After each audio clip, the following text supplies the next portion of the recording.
If you want justice for veterans, please like this video, leave a comment, and support DOD IG reform. Now let's get into it. Welcome to the Star Chamber.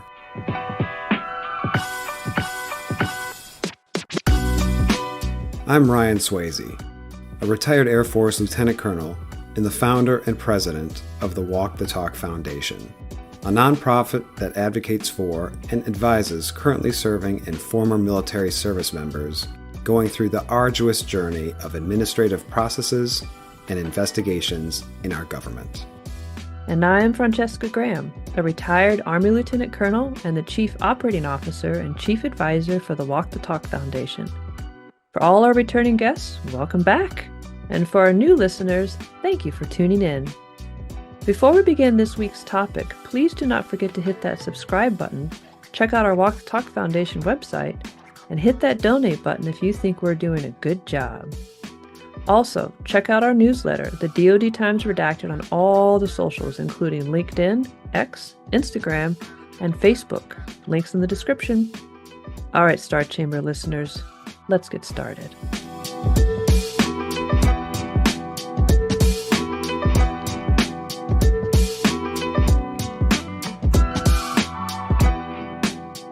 Okay, good morning, or afternoon, or evening, whenever you're listening to this, and welcome back for another mini podcasts, i.e.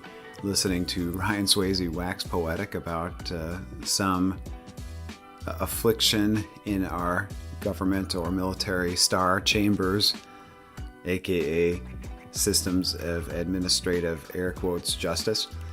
And today I'd like to talk about chilling effects, specifically in relation to the prohibitions of restriction and reprisal within our Department of Defense and Coast Guard.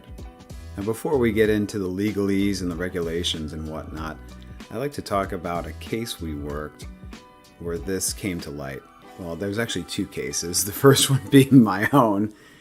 The second one I want to focus on is for a client we were advising, and here was the scenario in general. They had witnessed a culture within their base of a permissive environment for sexual harassment. And they exhausted several avenues of redress.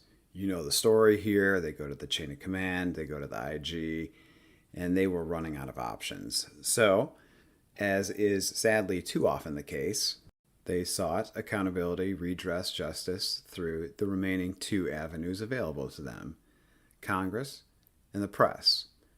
Now, as is also sadly too often the case, most staff workers and caseworkers in our Congress, when it comes to these issues pertaining to DOD members and Coast Guard members, play the role of glorified email forwarders. This case was no exception. They forward an inquiry to the DOD, who is then allowed to slow roll, stall, deflect, and deny in response to the inquiry, as happens all too often. So, frustrated, the member went to the last option, the nuclear option for some, the press.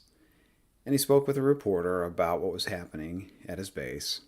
And after vetting the story and ensuring its veracity, the news outlet published a story about the base and about all the misgivings occurring at it.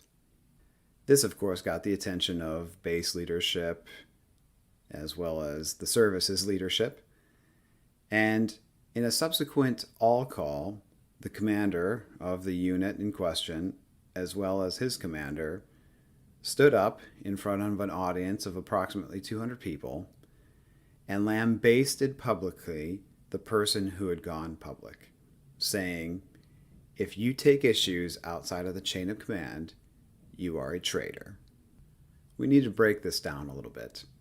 First, sadly, speech to the press is not a protected communication. So, by law, a military member can be, and is oftentimes, punished for going to the news or the press.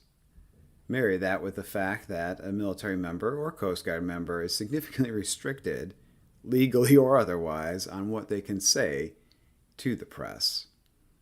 and those restrictions have been steadily clamping down as of late, impeding, I argue, on basic constitutional rights.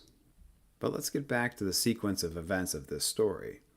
Remember, the military member went to the chain of command, went to the Inspector General, two, in fact, sought recourse for the wrongdoings also through Congress, to no avail. So, although he went to the press, and that speech is not protected, it was a regurgitation of protected communications made prior, which are by law protected. And I just bring that up to discern here what is protected and what is not, but also to cite and bring out the fact that two things can be true. You can go to the press, and that's not protected under Title 10, i.e. the law governing active duty members in the military, but you are protected when you go to the chain of command, or an Inspector General, or a member of Congress. Further, and more salient to this discussion, you cannot be restricted or threatened to be restricted to going one of those entities to report a wrongdoing. And here's where the meat of the discussion comes in. When a commander or a person in a position of power or leadership gets up and labels a whistleblower as a traitor, and that person was a whistleblower by definition, by law, because they had reported wrongdoings to several entities enumerated as protected in Title 10, if you threaten your people, aka impart a chilling effect on them, you are restricting them or threatening to restrict them from carrying out their by law right and their duty to report a wrongdoing. Let's look at the law now. We're going to go to Title 10 U.S. Code 1034, and this deals with prohibitions on restriction and reprisal for uniformed service members. Title 10 U.S. Code 1034, Protected Communications and Prohibition of Retaliatory Personnel Actions. B.1. No person may take or threaten to take an unfavorable personnel action or withhold or threaten to withhold a favorable personnel action as a reprisal against a member of the armed forces for making or preparing or being perceived as making or preparing a protected communication. So, when a commander stands up in front of their organization with their commander seated in the front row and says, if you take things outside of the chain of command, you're a traitor, you have committed restriction. Period. Fucking dot. Because you have threatened, you have imparted a chilling effect on every attendee and really every member of the unit, whether they're in attendance or not. And we're going to get to that in a second. That if you report something to, let's say, Congress or the Inspector General, both entities are outside the chain of command. If that person exercises their by law right and duty to do so, they will be labeled a traitor, aka they will be punished. That is restriction. The Department of Defense Inspector General system investigated the matter and found that this member was, of course, not a victim of reprisal or restriction. And frankly, I could not discern the mental gymnastics and cheetah flips the IG system went through to achieve an unsubstantiation on that. So, as a somewhat of an experiment, but also striving to attain accountability in my personal case, I filed a restriction complaint on then Lieutenant General Scott Barrier, the director of the Defense Intelligence Agency, when I was going through my reprisal case. Now, to bring you up to speed on that, if you haven't listened to previous episodes, long story short was I alleged a few wrongdoings within my workspace, toxic work environment, dereliction of duty, etc. I was removed from my following assignment. I was given a subpar career-ending performance report, and the DOD IG said that was not reprisal.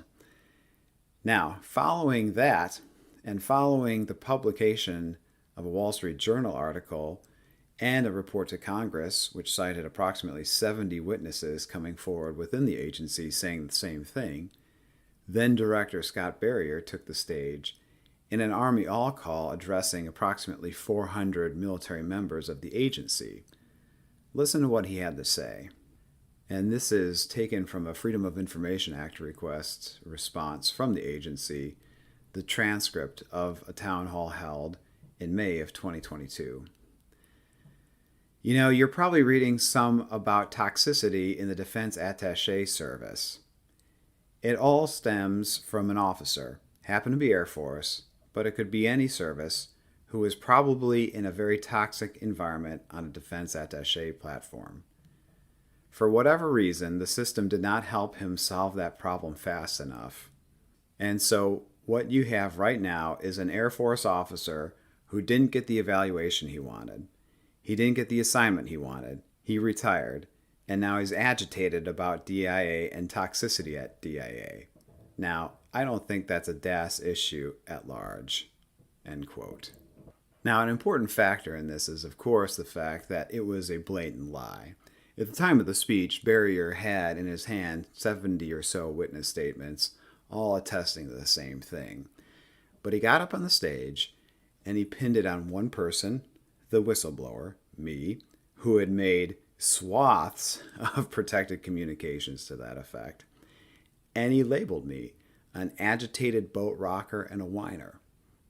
So I took that to the DOD IG and I said, look, imagine if you are the victim of something in the agency, abuse, harassment, discrimination, of which we knew was occurring at the time.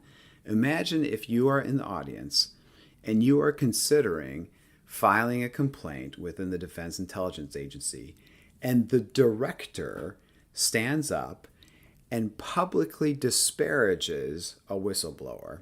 What effect do you think that has on the recipients of that message? It's a chilling effect. It is making veiled and or overt threats that if you go forward and report something legally, as I did, to the chain of command, to multiple inspectors general, to Congress, that you will be a pariah, you will be outed, and you will be done in the agency professionally and reputationally. That was the message, loud and clear. That is restriction. Again, I'm going to read the law. No person may take or threaten to take an unfavorable personnel action or withhold or threaten to withhold a favorable personnel action as a reprisal against a member of the armed forces for making or preparing or being perceived as making or preparing a protected communication. So when the director gets up and says, oh yeah, if you go and you report something to an IG or Congress, you're a boat rocker, what does that say to your subordinate leadership? Every whistleblower is free game. We can target them at will because the director is saying that's okay. That was my argument to the Department of Defense Inspector General when I filed that restriction complaint about 6 months ago. They interviewed a few witnesses and asked if they had been personally in attendance. And then they asked if they had been restricted from reporting or about to report a wrongdoing, to which they said no. But of course, they did not interview all 400 attendees. They interviewed a select few who said they were not restricted, and then extrapolated that to everyone in the Defense Intelligence Agency and said there is no possibility, again, with preponderance of evidence, that anyone was restricted from making a subsequent protected communication. I say bullshit.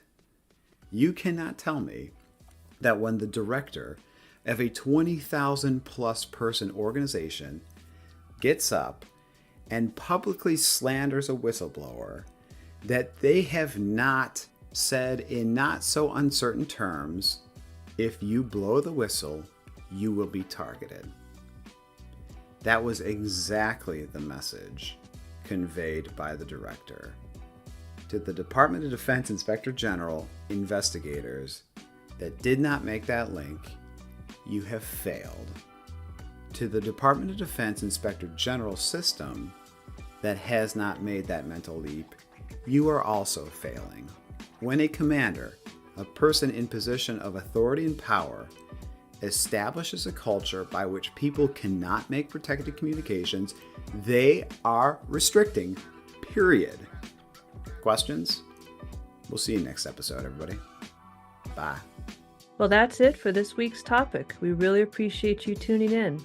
Don't forget to hit that subscribe button if you haven't already, and check out our foundation website at walkthetalkfoundation.org.